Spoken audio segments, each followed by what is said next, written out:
Hola, buenos días a todos. Hoy, siguiendo con el ciclo de entrevistas que estamos realizando con motivo del 50 aniversario de la Facultad de Ciencias Químicas de la Universidad Complutense, tenemos el placer de entrevistar a la profesora Mariluz Quiroga. Buenos días, Mariluz. Gracias, buenos días. Bueno, Mariluz Quiroga ha sido profesora del Departamento de Química Orgánica, del que también formo parte yo, hasta el año 2010, año en el que se jubiló. Tiene tras de ella una extensa trayectoria de unos 45 años, no solo como docente, sino también como investigadora y con una alta gestión académica. Ha dedicado toda su trayectoria a esta facultad, a la Facultad de Químicas, exceptuando un breve periodo de 3 años, entre el 67 y el 70, donde obtuvo una plaza de la escala A de universidades laborales con destino en Huesca. En esta facultad, Mariluz ha sido vicedecana de estudios entre 1986 y 1989, cuando era decano el profesor Miguel Ángel Alario. Y luego en un segundo periodo, entre el 94 y el 98, siéndolo entonces el profesor Baldomero López Pérez. En ambos periodos presidió la comisión de estudio que implementó diversas reformas, la primera reforma de los planes de estudios entre el 86 y el 87 y más tarde también coincidió con la segunda reforma de estos planes entre el 94 y el 98. Durante estos periodos de tiempo también presidió la comisión de la biblioteca de la facultad, coincidiendo también con dos importantes ampliaciones de esta. Desde su originaria ubicación, el edificio A, en el Viejo, creo que me acaban de comentar que en esta aula que estamos ahora mismo, a la planta sexta del edificio QB en el 86 y a la definitiva actual ubicación en el 98 en el edificio nuevo, el edificio D. Posteriormente, presidió la comisión de estudios del Departamento de Química Orgánica y ha participado en las reformas o adaptaciones de los planes de estudios a las directrices del Espacio Europeo de Educación Superior, famoso Plan Bolonia en el 2017. En línea con este horizonte, también participó en el diseño e implementación del Máster Interuniversitario de Química Orgánica que tenemos conjunto la Universidad Complutense, la Universidad Autónoma y la Universidad de Santiago, que bueno, voy a hacer un poco de propaganda, pero recientemente le han dado también como el mejor valorado en químicas por el ranking del periódico El Mundo. Así que sigue cosechando éxitos desde su implementación. Y luego, pues en el plano de la gestión, también formó parte de la Comisión de la Complutense para la renovación de los estatutos en el 2002 y en los primeros programas de verificación de títulos de la UCM. Así que bueno, esta extensa experiencia, Mariluz, yo creo en la evolución de los planes de estudios también tiene que ver bastante con la evolución de la sociedad, de la universidad y de la ciencia, yo creo, ¿no? En los últimos 50 años. Así que creo que la primera pregunta obligatoria es ¿cómo era la universidad cuando empezaste los estudios universitarios? Pues hace ya mucho tiempo, pero fijaros, yo empecé la carrera de químicas aquí en el año 1960. Acabé en el 65 porque eran planes de 5 años. Y bueno, la universidad en aquel momento, pues tanto en los recursos materiales como en el profesorado era muy precario porque nosotros nacimos en la posguerra, entonces realmente estaba empobrecido el país y eso se notaba a nivel de las instituciones públicas como era la universidad. Entonces había pocos estudiantes, en el año 60 era una suerte poder estudiar. Podíamos estudiar los que vivíamos en capitales o como Madrid o en sitios, me parece que había 7 universidades en toda España. O había becas también de las que daba el Patronato de Igualdad de Oportunidades para gente de renta muy baja que podían acceder vía pensión o colegio mayor en su caso a ser asistentes a las clases presenciales de entonces. Por lo tanto, lo primero de todo, yo me sentía una persona feliz de poder acceder a la cultura, porque eso era cambiar de clase, cambiar de una clase más pobre a una clase... Y sobre todo, pues no sé, disfrutar de un alto nivel a nivel cultural. La universidad entonces me ilusionó a pesar de lo precaria que era. Es decir, había muy pocos materiales, había cátedras, al decir cátedras había un catedrático y lo demás pues eran pues gente en función de que pasaran los años y accedieran a una cátedra si tenían una serie de requisitos.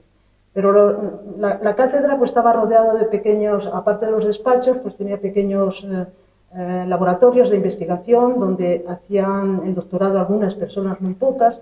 Había aulas magnas, aulas más o menos pequeñas o grandes, como lo queráis llamar.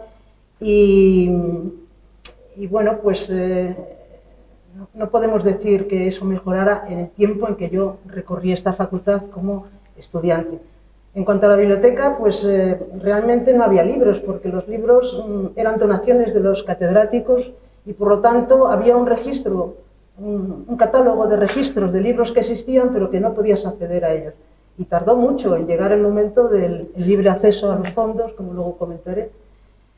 La hemeroteca era de profesores y estaba ubicada en este edificio viejo, porque lo fundamental es que los edificios viejos albergaban las 5 secciones que había entonces, y no estaba hecho ni la torre de biológicas, ni el cierre de esta U inicial, ni estaba hecho, por supuesto, el aulario. Todo eso era la precariedad. En cuanto al profesorado, como digo, el único cuerpo de profesores numerarios era el de catedráticos. Y luego daban las clases teóricas en el modo pues, habitual, que todavía lo es, la elección magistral, etc. Y luego estaban los profesores ayudantes, que muchos estaban haciendo el doctorado, y había pocos doctores, porque el que se cansaba de esperar a que se muriera el catedrático, pues lógicamente se colocaba donde podía. Eso es así, y era así. Es cierto que entre el año 62 y 68, que estuvo como ministro de Educación Lola Tamayo, por cierto, catedrático de Química Orgánica, ya se vio que había un incremento de los alumnos, se pasaba ya a un poco de masificación o alguna masificación, y él creó un poco la figura de agregado, que era, digamos, un catedrático en espera, como puede ser un numerario en espera de que le dejen libre el asiento, ¿no? Y luego también creó el cuerpo, bueno, eso vino después, pero tenía la idea de lo que tenían que ser los departamentos, unas unidades de docencia e investigación asociados con determinadas materias, pero no le dejaron hacer la ley que llevaba consigo el reconocimiento de estas figuras, que la hizo Villar Palasí en el año 1970, la Ley General de Educación y de Financiación de la Enseñanza. Y bueno, pues hasta ese momento la precariedad, como veis, pues era máxima, pero bueno, era una suerte estar aquí. Bueno. Y en cuestión, has hablado mucho de cómo ha ido evolucionando, ¿no? Pero ¿qué relación había entonces entre los profesores y los estudiantes, o entre los directores y los becarios, los directores de investigación? Sí, bueno, la relación entre alumno y catedrático pues era de sumo respeto. Nos llamábamos de usted mutuamente, no éramos colegas en absoluto. Bueno, era una sociedad que ha cambiado afortunadamente mucho. Pero teníamos, sin embargo, bastante cercanía con los que nos daban las prácticas, porque lógicamente esas destrezas prácticas invitan a que sean muy tuteladas las presencias. Y entonces, realmente, con los señoritos, que les llamamos así, porque ellos a veces poniéndose cursos nos llamaban señoritas, pues realmente lo pasábamos bien con ellos, incluso íbamos a tomar alguna copa después, bueno. Grupo y tal. Y con el director de la tesis, cuando ya estuve haciendo la tesis también en esto, bueno, en cada caso era distinto. En aquel momento los catedráticos eran muy demandados por el gobierno, no solamente del rectorado, sino el gobierno propio del país. Y entonces la verdad que daban sus clases, pero estaban bastante ausentes de lo que es esa continuidad que hay que tener con un doctorando. Entonces, generalmente delegaban en el grupo de trabajo donde se resolvían los problemas de cada día, o en alguna persona delegada que podía ser el más antiguo del grupo de investigación. Y eso es lo que puedo decir de las relaciones, es que no había mucho más. Bueno, muy interesante, tampoco ha cambiado tanto. Algunas cosas yo creo que sí, la cercanía un poquito, sí, esa la cercanía yo creo que la seguimos teniendo, pero bueno. Y en cuestión de los horarios del trabajo, tanto en a lo mejor el horario de las clases teóricas o también de los laboratorios, ¿era muy diferente?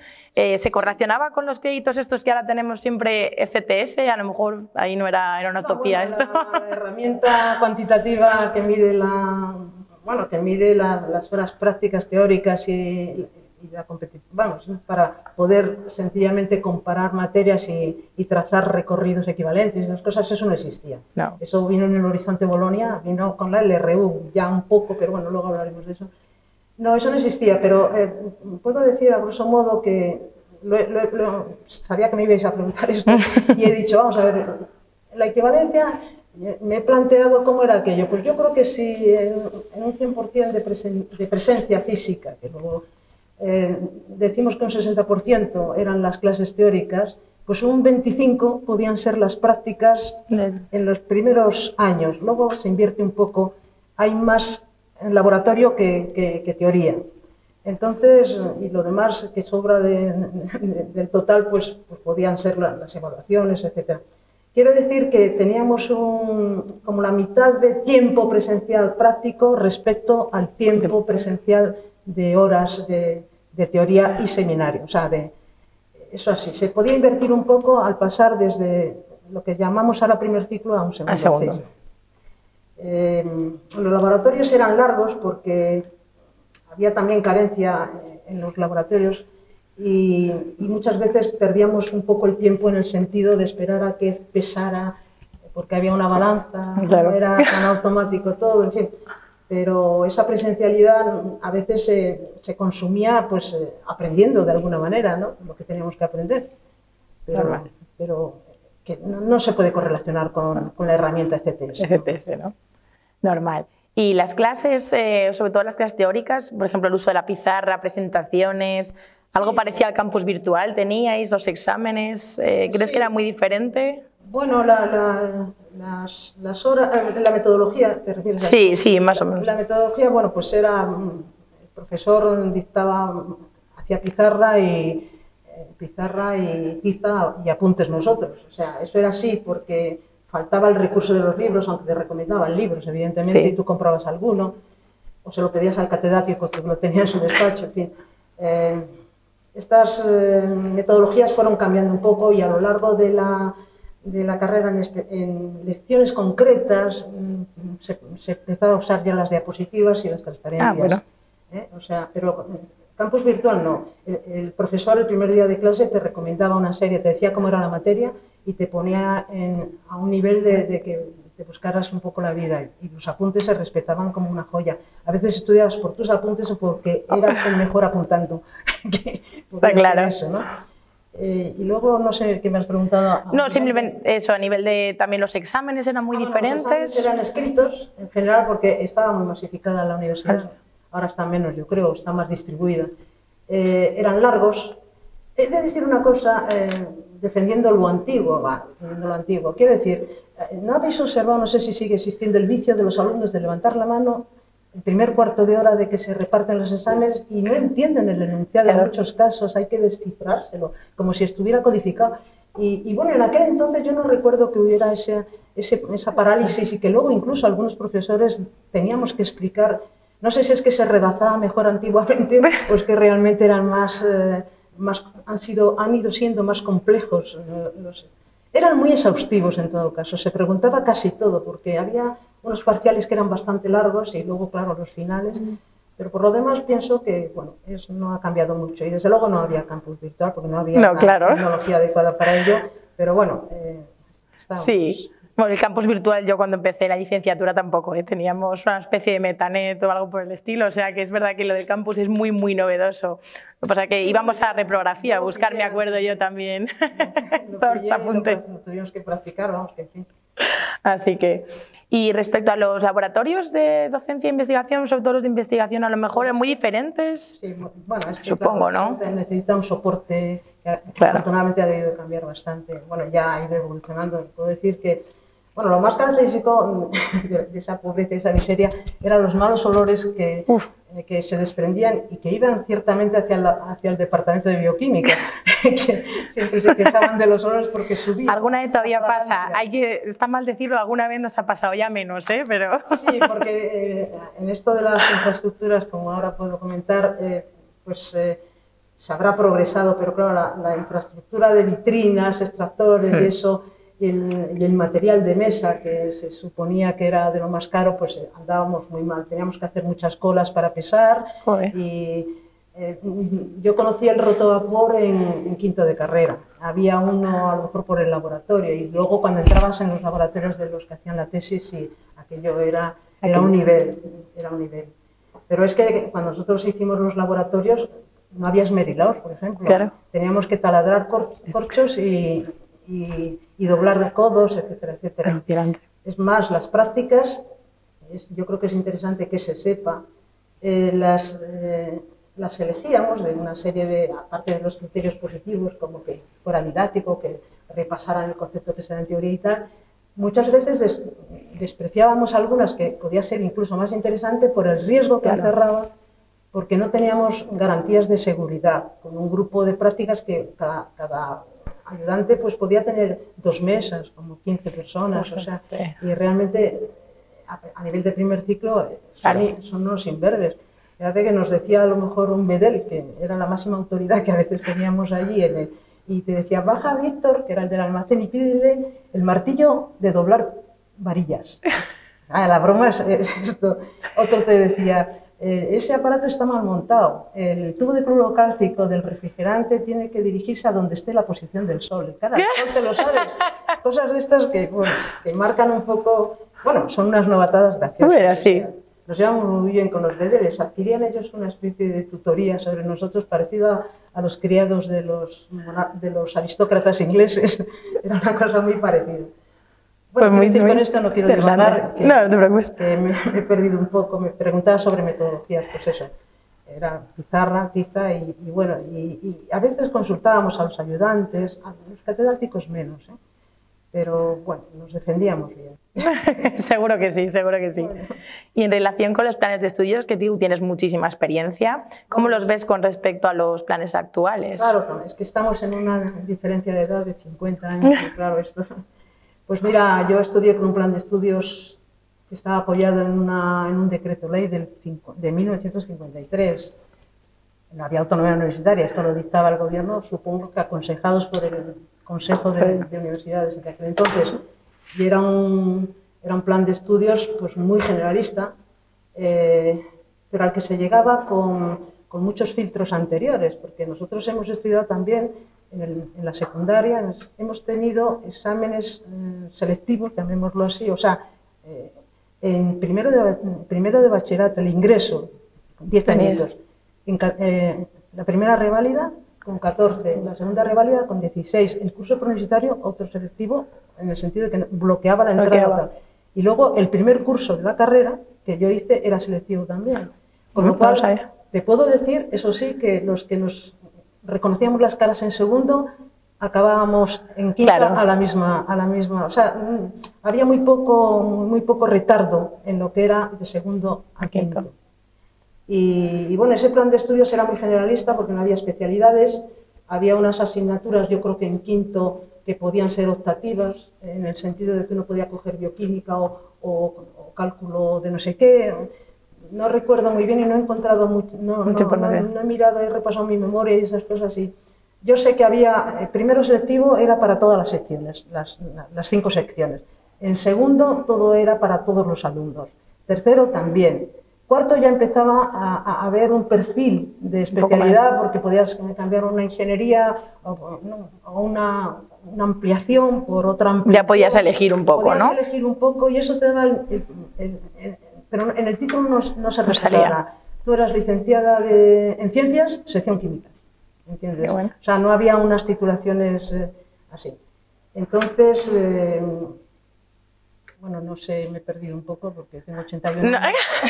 Normal, no, la de los planes de estudios que veo que ha cambiado, sí, bueno, sí, incluso en mi año también. Que yo estudié. Y luego, bueno, aquella idea que he referido antes de Lora Tamayo, viendo la masificación que era un boom, de una explosión que sucedió desde el año 60 al 65 y del 65 al 70.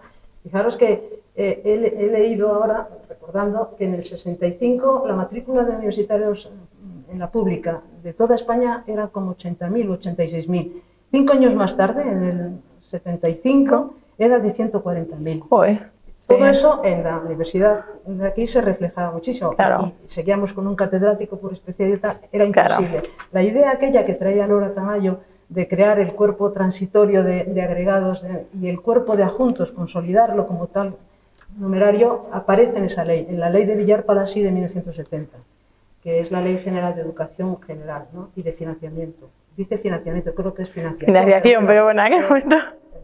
Se decía financiamiento. Y bueno, ese es un plan de estudios que ya reconoce especialidades y aquí concretamente se reconocía la especialidad de analítica, inorgánica, orgánica, química física, bioquímica también, en el año 76, porque tardan desde que se promulga una ley hasta que se desarrolla un plan. Normal. Pero todo esto sin autonomía universitaria, o sea, venía dictado dentro de un encuadramiento de directrices, pero luego tú lo hacías realidad, lo ponías sobre la mesa con bastantes variantes. Y surgen las especialidades y se conserva también unas instituciones que existían, que eran las escuelas de, no sé si era de primer ciclo, porque ya se habla de ciclos, primer ciclo, segundo ciclo y tercer ciclo los doctorandos. Y los institutos de investigación también se reconocen en esa ley. Y eso fue así hasta que en el 1983 tuvimos la LRU, que ya fue después de la transición política, y claro, con la autonomía universitaria ya se moderniza. Hay como, anteriormente la ley de Villar para sí era una democratización interna, pero interna para el conjunto de la facultad. Y ya con la LRU, que tardó mucho en desarrollarse, porque tuvo varios intentos de ponerse en vigor, pero pasamos de un sistema totalmente distinto a una amplitud y a una autonomía que poníamos una oferta educativa más allá de lo que era posible. Entonces vinieron los decretos que cortaron el asunto este, y realmente el desarrollo del plan de estudios, de acuerdo con la base de la LRU, yo creo que nace en el 99 o así, o sea que tardó bastante, o sea, porque me pilló a mí en los planes de estudios estos, me parece que, y había estado anteriormente, cuando has dicho la... Sí, cuando eres vicedecana en la segunda temporada. Fue un intento y no se llega a poner en vigor porque empezó a revisarse por todas partes y todos cometíamos una inflación terrible de oferta. Y entonces, bueno, ya se vino con la... en el nuevo plan lo que se hizo es caracterizar las materias en términos de troncales, optativas, obligatorias y de libre elección. Eso ya ha desaparecido, creo, ¿eh? Yo ya es que incluso desde que yo hice la licenciatura hasta ahora, yo ya a veces tampoco, claro, yo no estoy muy metida en la gestión académica, pero ya directamente, claro, yo también a veces tengo que hacer un esfuerzo porque ha cambiado el plan de estudios. Y los ciclos también ya solo tienen el grado entero, luego, claro. Y la aparición de los másteres, sí, ha cambiado. O sea, yo esto ya no me lo conozco. Claro, como casi, ¿no? Es difícil, te veo muy puesta. No. Pero sí, lo de la LRU realmente la disfruté, realmente, porque era un disfrute, veníamos de una situación. Entonces, en fin, se cambia el nombre de los adjuntos por titulares, pero ya había sido reconocido el cuerpo de adjuntos en la de Villar para sí. O sea que ya te digo que esa etapa fue como una antesala de lo que vendría en cuanto... Y bueno, al mismo tiempo que parece que se atomiza todo y que hay dónde elegir y tal, sin embargo se integran laboratorios, o sea, que tenía y se integraron muchos laboratorios en una asignatura de laboratorio integrado, que luego podía funcionar de manera desintegrada, pero bueno, es igual, ¿no? La idea del político o del gestor está ahí.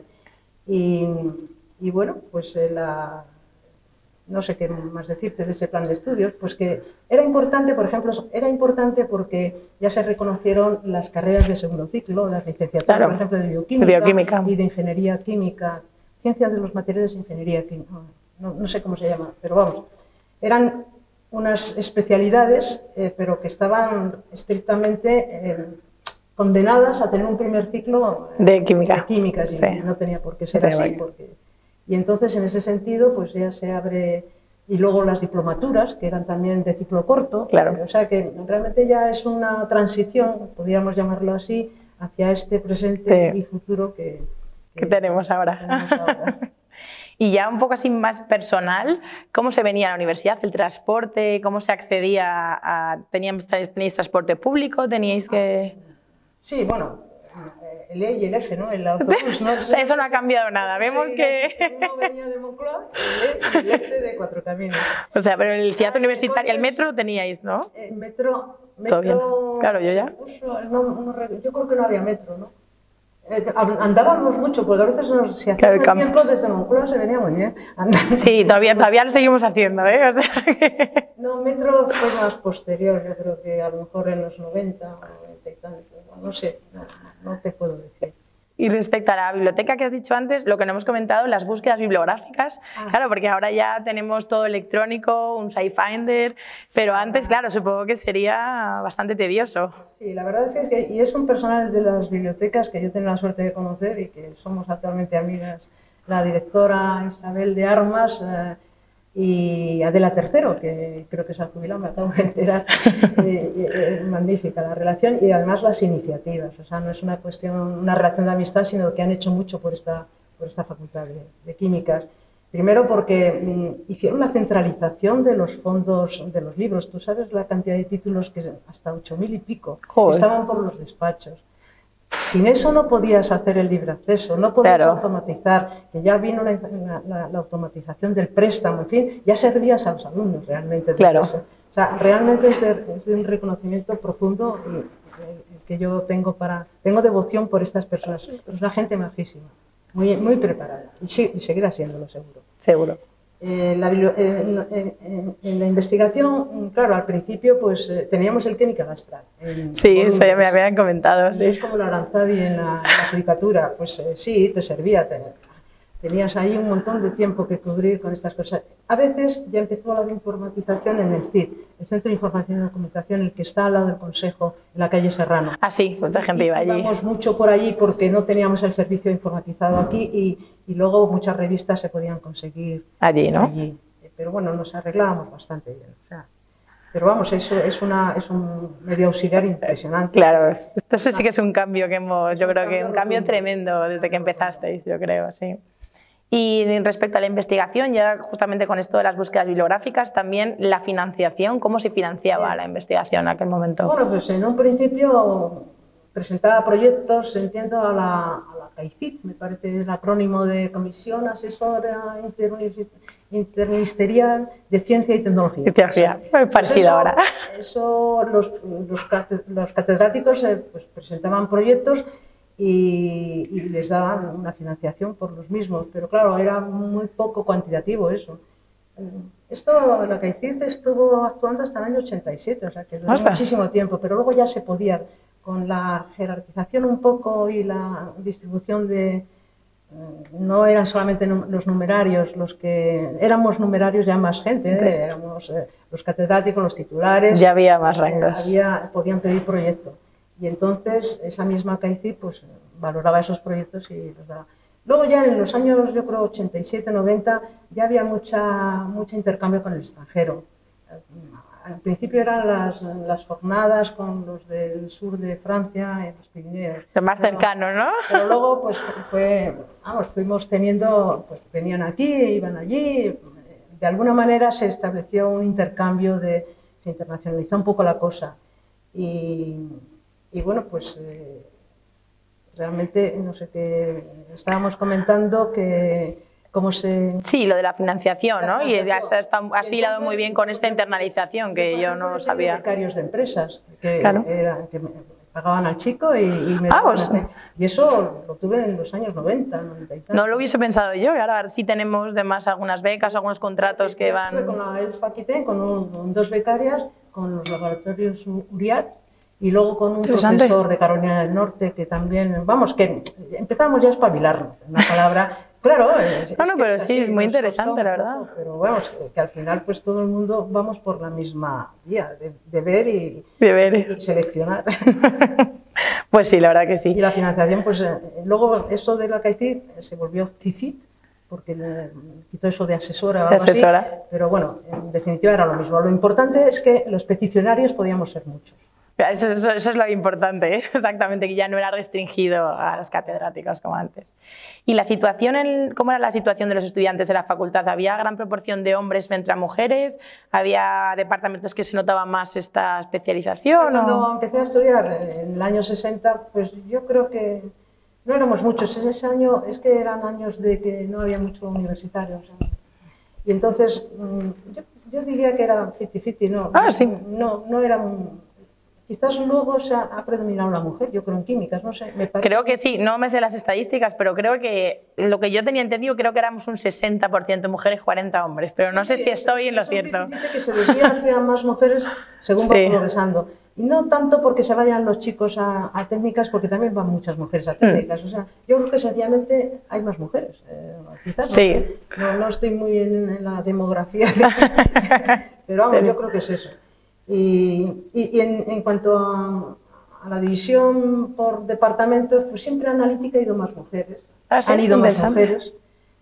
Y en orgánica quizás. Y eso es verdad. En bioquímica no sé exactamente si hay más mujeres. Pero a lo mejor KIFI, así, que a lo mejor más técnicas, es verdad que siempre ha sido, yo creo. Ingeniería también más o menos. Yo creo. Pero vamos, es un sesgo respecto al 50%. Sí, pero vamos, que no creo que haya cambiado mucho respecto ahora. Sé, no creo, no. Pero bueno. ¿Y cuál era la situación política en el momento de la escisión de las 5 facultades? ¿Cómo afectaba el desarrollo de la actividad académica? ¿Notasteis mucho? La escisión, tal. Bueno, la verdad es que cuando nosotros estudiábamos, esta facultad era poco activista, pero conocíamos lo que pasaba en filosofía, en derecho, en todos estos casos. Y fue un clima muy convulso, muy complicado, porque también pilló el boom de crecimiento. Hubo un desarrollo industrial amplio y entonces ya accedieron a la universidad mucha gente, claro. Masificación, eso que comentábamos antes. Entonces, realmente había problemas porque la universidad siempre ha sido como una esponja absorbente de todos los problemas sociales, y lo será siempre. Por juventud, por masificación y porque un buen universitario es una persona que piensa, que vive y que es solidaria además, que tiene la edad y la oportunidad de serlo. Entonces había también mucha incrustación de revueltas laborales aquí, ¿no? O sea, porque también había crecido la productividad del país. Total, que del año 65 al 75 o 74, bueno, el 75 fue el cambio de régimen, ¿no? Y el 74 fue cuando... Pues fueron unos años muy convulsos, que teníamos además la PO era de Brises, que tenían permiso sin límites de poder actuar en cualquier situación sin permiso explícito del rector. ¿Qué pasaba? Pues que había una cantidad de gente ahí esperando a que les llamaran a un examen y salían con los caballos y te dispersaban y perdías el carnet y perdías todo porque te pedían la documentación directamente. Fueron unos años muy malos, en donde se les fue de la... Claro, es que evolucionó con el cansancio que podía tener la gente, ¿no? de una situación que no era de libertades y los jóvenes siempre hemos querido aspirar a libertades de pensamiento, de religión, de creencias, etc. Y entonces... Luego mirabas afuera y nos enterábamos de lo que pasaba, la lucha por las reivindicaciones de los derechos civiles de los negros, contra la guerra de Vietnam, la primavera de Praga, el mayo francés, año 68, el año 68 fue para cerrarlo. Luego aquí se declaró el estado de excepción, todo un año, el curso 68-69 estuvo cerrada la facultad, mucho tiempo. Porque habían detenido a un chico que murió en comisarías, bueno, en fin, que tuvieron que hacer un estado de excepción. Con eso se amortiguaron luego las cosas, pero luego vino que los comienzos de ETA ya empezaban a sembrar el terror, detuvieron a alguien de la cúpula, se dictaron sentencias tal, y todo esto venía aquí. Claro, al final la facultad también es un reflejo de la sociedad. Totalmente. Entonces, bueno... El terrorismo de ETA siguió y aquí, cada vez que mataban a alguien, hacíamos a las 12 un silencio. Y estuvimos conociéndonos en los silencios de la cantidad de gente que moría, ¿no? En fin, y luego el cambio de política que sucedió en el 75, también hubo resistencias muy de ultraderecha que causaron asesinatos, como los asesinatos en el 77 de los abogados laboralistas de Atocha, por ejemplo, y ya mucho más allá después, pues lo del 11 de marzo. Claro, ya. Eso fue en el 2004.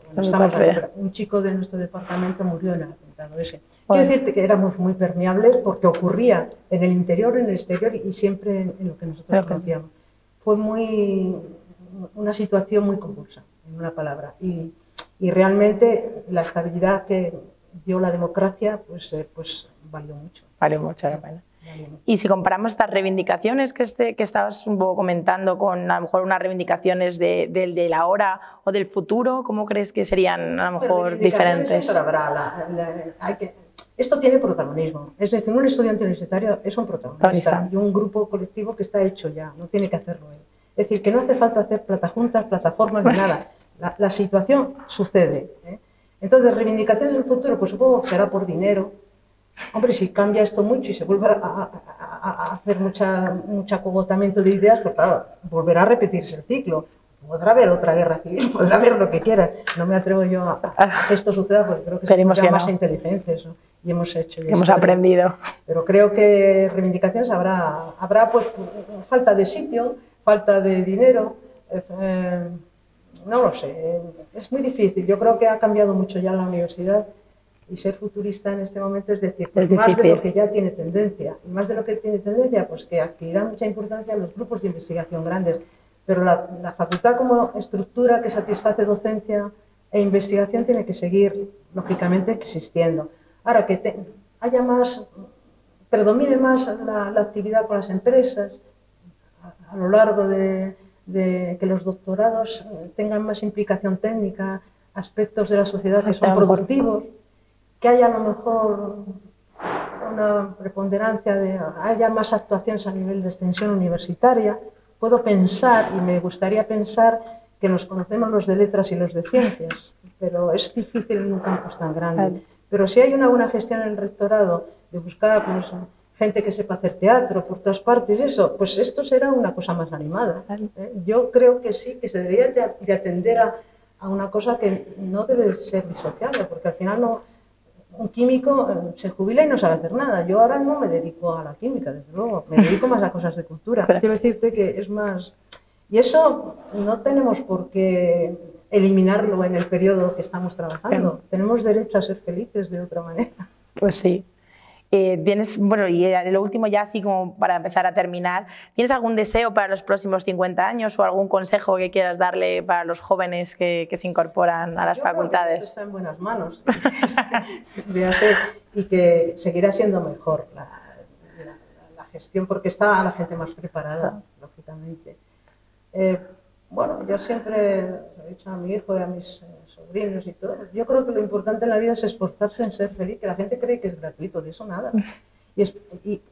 ¿Y cómo se es feliz? Creo yo, pues tratando de sacar lo mejor de ti mismo. Te obliga a recapacitar y das cosas que aseguras que son bien recibidas.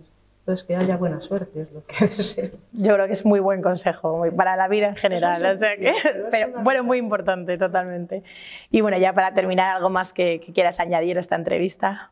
Bueno, es una oportunidad que me habéis dado. Creo que el proyecto en sí mismo es estupendo porque yo creo en la memoria histórica y de la facultad también. Entonces, son proyectos que vienen muy bien, que guardéis bien ese archivo que habéis empezado a conquistar ordenado para mostrar la historia, porque venimos de una tradición y no somos un reflejo de lo que hemos visto.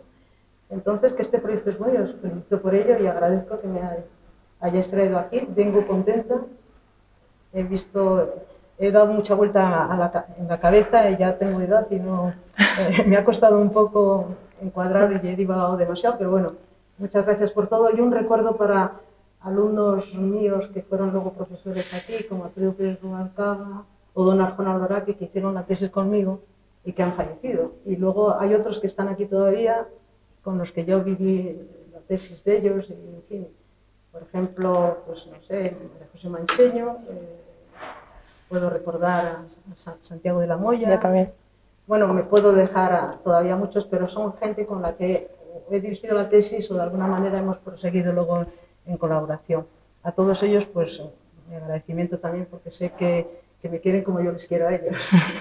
Gracias. Bueno, pues sobre todo... Te he conocido hoy.